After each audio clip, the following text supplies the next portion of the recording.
começando o programa Mais Saúde e hoje nós vamos tratar do tema obesidade. Dr. Luiz Ovando, o que é clinicamente falando obesidade? Roberto, obesidade é o excesso de tecido gorduroso distribuído pelo organismo, né? Existem alguns critérios, principalmente o que a gente usa normalmente, é o chamado índice de massa corporal. Numericamente, o que é esse índice? É uma relação, é uma fração entre o peso e o quadrado da altura em metros. Então, IMC é igual a peso dividido por 1,70 ao quadrado. E aí você tem aquilo que a gente chama de índice de massa corporal. Normal, entre 20 e 25. Excesso de peso, entre 26 e 30. Obesidade, acima de 30. Então, quando a gente faz essa relação, levando em conta a altura e o peso, a gente tem uma avaliação. É bem verdade que isso não é 100%, mas ajuda muito para você ter uma ideia de excesso de peso e de obesidade.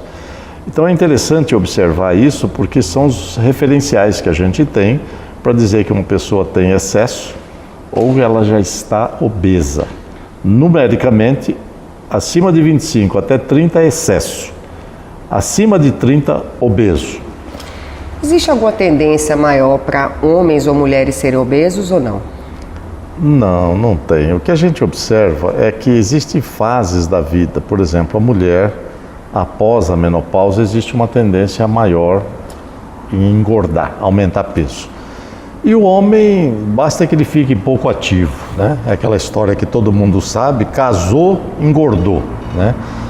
Ah, vida boa e tal, não é bem isso, né? Na verdade, a obesidade ela tem uma relação muito grande, né, com a inatividade.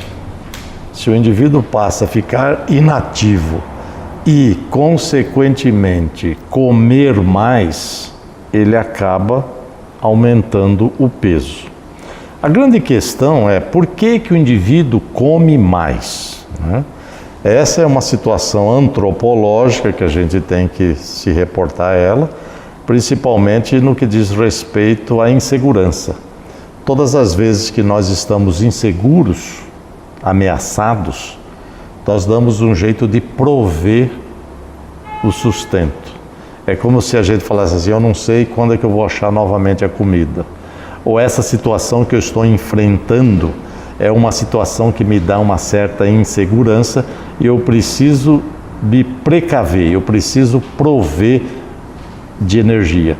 Então o indivíduo passa a comer mais. Então nós estamos vendo isso na nossa sociedade hoje, que de uma maneira geral as crianças estão ficando obesas. Elas estão ficando obesas basicamente por duas razões. Eu tenho pensado e concluído sobre isso. Pela inatividade, porque estão enclausuradas, presas, e pelo excesso de cobrança da criança. A criança já não é mais criança, ela já não brinca mais. Então o pai insiste, a mãe insiste, leva para a escola, aula disso, aula daquilo. Então a criança vai ficando ansiosa e pelo fato de não ter espaço para brincar, ela come. Está ficando insegura, ameaçada e consequentemente obesa. Uau! Quais são os riscos que a obesidade traz para a saúde do ser humano? O primeiro grande risco é que o indivíduo engorda na barriga, no abdômen, né? E aí a pessoa pergunta, mas por que engorda na barriga, né? O indivíduo engorda na barriga porque se ele engordasse na perna, ele não se movimentaria, ele não andaria. Se ele engordasse nos braços, ele não se defenderia. Então isso é estabelecido pela característica da dinâmica humana, vamos dizer assim, né? Então ele engorda a barriga. A gordura da barriga, do abdômen, é uma gordura extremamente ativa do ponto de vista metabólico.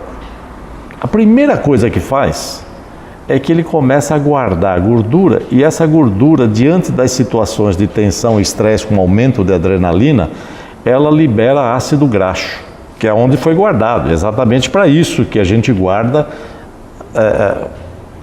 o tecido adiposo, a gordura. Então, quando você está sob tensão e estresse, e a nossa sociedade vive sob tensão e estresse constante, você aumenta os níveis de triglicérides.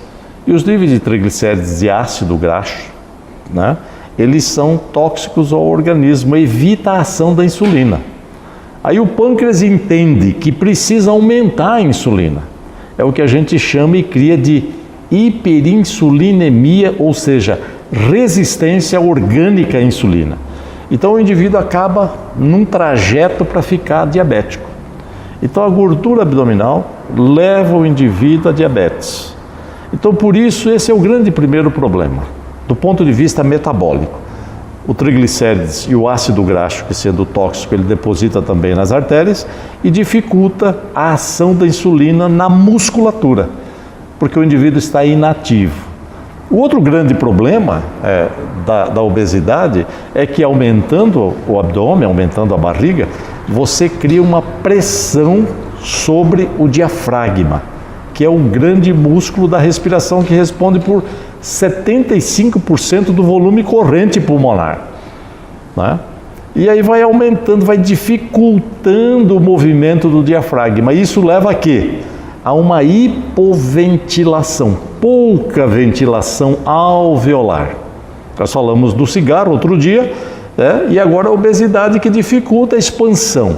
Isso retém CO2, gás carbônico.